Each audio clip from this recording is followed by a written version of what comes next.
السلام عليكم. اليوم جبت لكم لأفكار لفطور صحي. من بين هذه الوصفات وصفة الكراب. نحتاج لهذه الوصفة نحتاج حوالي 160 غرام من الطحين الأبيض مع 50 غرام من الشوفان. هنا حبينا نديرو دي كراب حلوين. استعملت ملعقة صغيرة من قشور البرتقال مع ملعقتان أكل من النشا، ملعقة أكل من بودرة التمر، وبيضتان. هذه هي المكونات. سمحوا لي الفيديو بلاكش ما بنتش بها فيهم بالتفصيل. مع هذه تبقى اختيارية، ملعقة من الزيت أو الزبدة المذابة. المهم ونضيف 350 مليلتر من الحليب تدريجيا.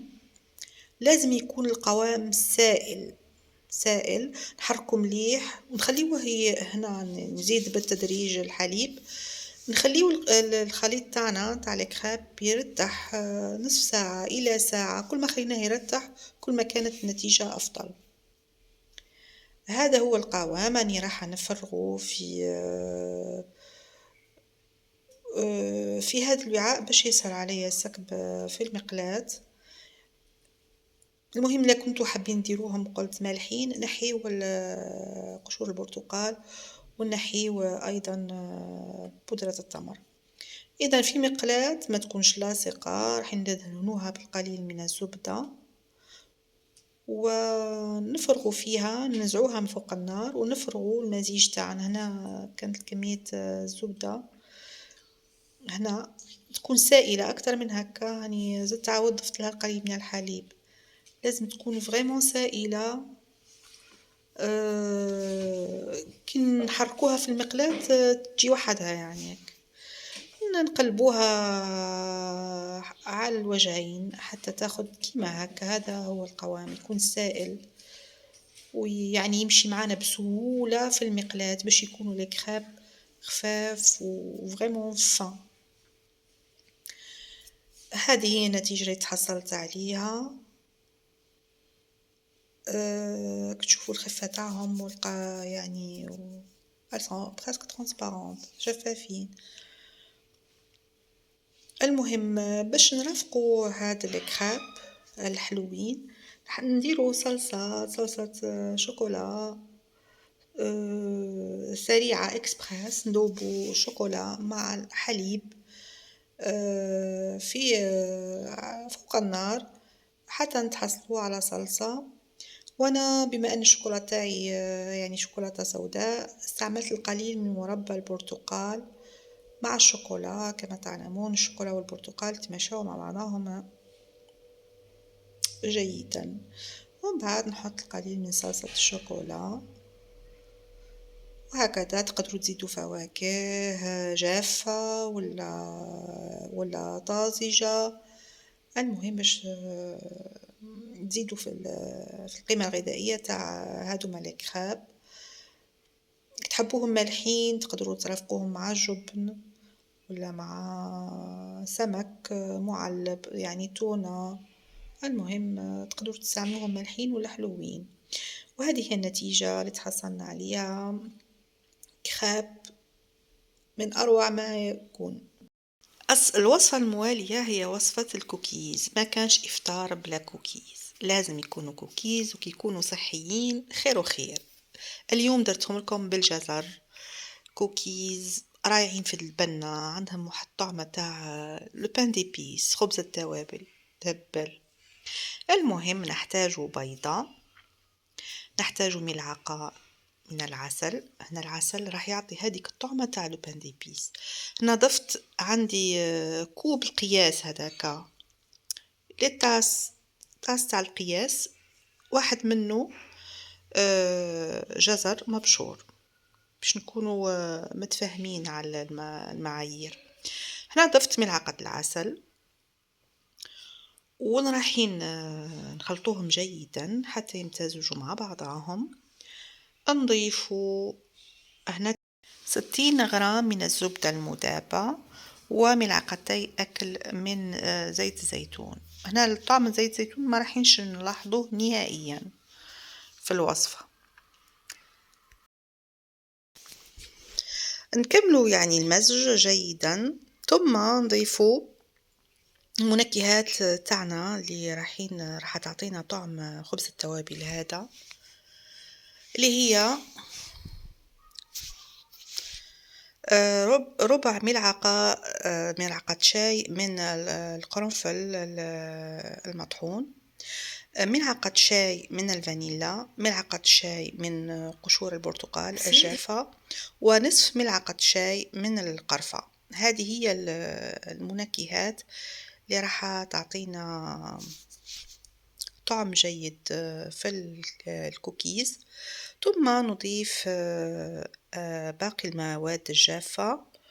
عندنا نصف كوب من الشوفان، رقائق الشوفان، حوالي 5 ملاعق أكل، مع نصف كوب من الطحين الأبيض. وأنا استعملت ربع كوب من طحين الحنطة السوداء. لما توفرتش عندكم الحنطة السوداء تقدروا تعوضوها ملعقة بالنشا أو بالطحين الأبيض. نشا أيضا راح يعطينا هشاشة وقرمشة يعني في العجينة. أو تقدروا تضيفوا جوز الهند مثلا. نكملوا مزج المكونات. هنا ضفت الحنطة السوداء، وعنا حوالي 3 ملاعق أكل، ملعقتان إلى 3 أكل من طحين التمر، مع ملعقتي الشاي من الخميرة الكيميائية. ونواصل المزج. العجينة راح لازم تبقى طرية نوعا ما. هذا طحين التمر مع الخميرة الكيميائية، قلت ملعقتان شاي من الخميرة الكيميائية. نزيد نكمل ونضيفه نصف كوب من الطحين الأبيض. هذه هي كل المكونات تاع الكوكيز. بعد كما تلاحظون كوكيز غني بالألياف، وهي طريقة ذكية باش نوكلوا الخضار، ندمجوا الخضار في الحلويات. هنا أضفت أيضا، نسيت، العنب الجاف، ملعقتي أكل من العنب اللي كنت نقعته في القليل من الماء الدافئ وصفيته طبعا. هنا من بعد نشكلوا الكوكيز تاعنا فوق ورق الطبخ، وندخلوه في فرن مسخن مسبقا على 180 درجة حتى ياخد لون ذهبي جميل. إن شاء الله تستمتعوا بهذه الوصفة وتقدموها لأولادكم، وهي تمثل بديل صحي للكوكيز اللي نشريوه من المتاجر. الاقتراح الأخير هو عبارة عن أومليت سكري. ما على باليش لكان عندكم مثلي مشكل في تناول البيض، خاصة الناس اللي يتبعوا دايت ولازمهم يأكلوا بروتينات. فهذه وصفة مثالية.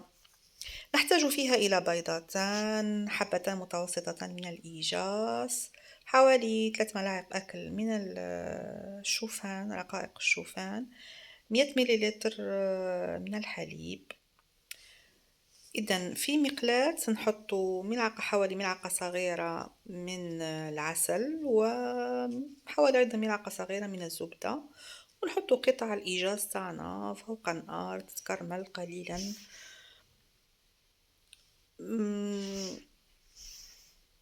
هنا عندنا بيضتان نحطو لهم أيضا ملعقة صغيرة من العسل. احنا كي نقولوا أومليت سكري مش معناتها تكون حلوة يعني ليجيرمون. نخلطوا إذا البيض مع العسل، ورا نضيفو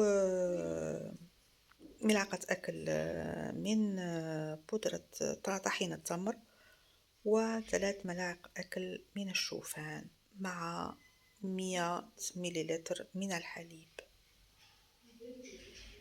هذا هو المزيج. بعد ما نخلطوا الشوفان نخليو شوية الشوفان يتشرب السوائل، يعني ما نفرغوش الخليط هذا مباشرة في المقلاة، نخليو شوية الشوفان يتنفخ يعني في الواحد من ملعقتان إلى 3، ومن بعد باش نفرغوه على نزيدو أيضا قرصة من الملح، ونفرغو هذا الخليط على مزيج على الإيجاز، قطع الإيجاز في المقلاة هكذا، ونخليو الأومليت تاعنا طيب كيما الأومليت عادية يعني مالحة، ونقلبوها أيضا، ما تاخدش معنا وقت، يعني إفطار سريع سريع سريع. هذه هي شوية برك تجيو تقلبوها سيسوها بسك فيها قطع الإيجاز،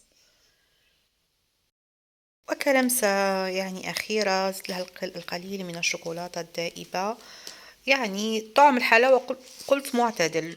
إن شاء الله تنال إعجابكم هذه الوصفة. من بين الوصفات اللي نحبوهم في الإفطار هي وصفة المافين. راح نقدم لكم مافين بالموز والشوفان والشوكولاتة، صحيين ورائعين في الطعم وسهلين ليه في التحضير. سامحوني هنا اعتذر، ما فهمت كيفاه صوتات معايا باقي العناصر.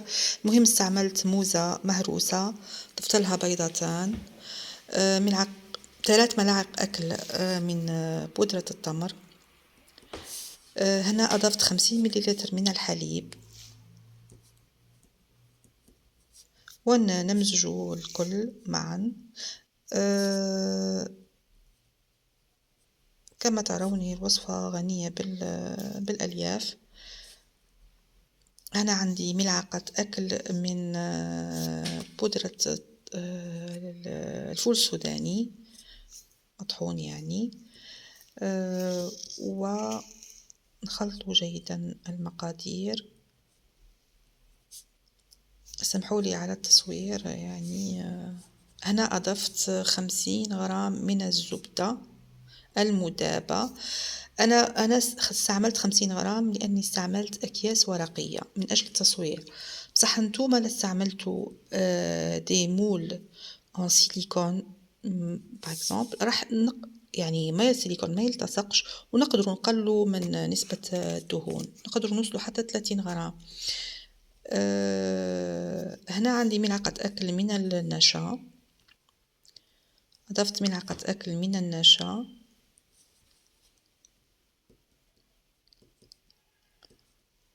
و3 ملاعق أكل من طحين، عفوا ملعقتان من طحين الشوفان، مع ملعقة صغيرة كويغ ديسير يعني من الخميرة الكيميائية.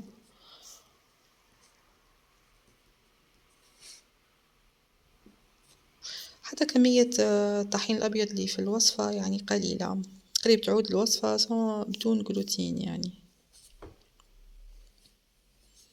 حالاه بدلنا 3 ملاعق هذه الأكل نتاع الطحين ب مثلا طحين الأرز، ولا هاتولي يعني بدون جلوتين.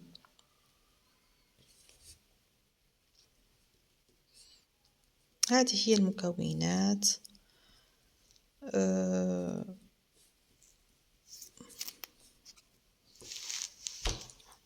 ضفت في الأخير ملعقات أكل من الخل، استعملوا خل تفاح أو خل أبيض، الخل اللي متواجد عندكم في المطبخ. هذا هو القوام تاع العجينة، يكون شبه سائل شوية كثيف يعني.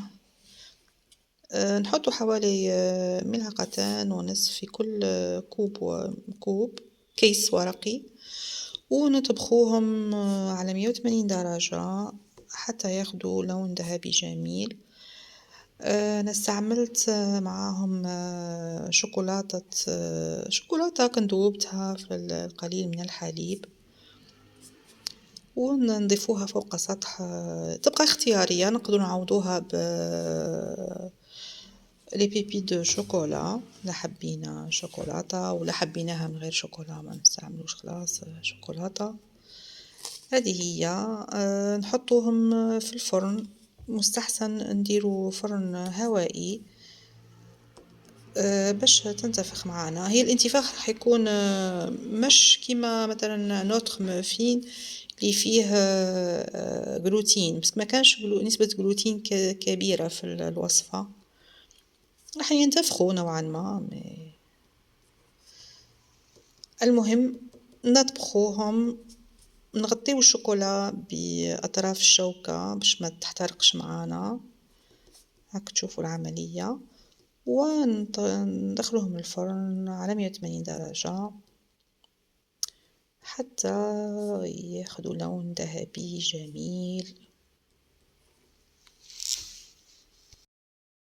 هذه هي النتيجة اللي تحصلنا عليها بعد ما أخذوا لون ذهبي جميل. هاكم تلاحظوا ننزعوهم من القالب ونحطوهم فوق مشبك نخليهم يبردوا.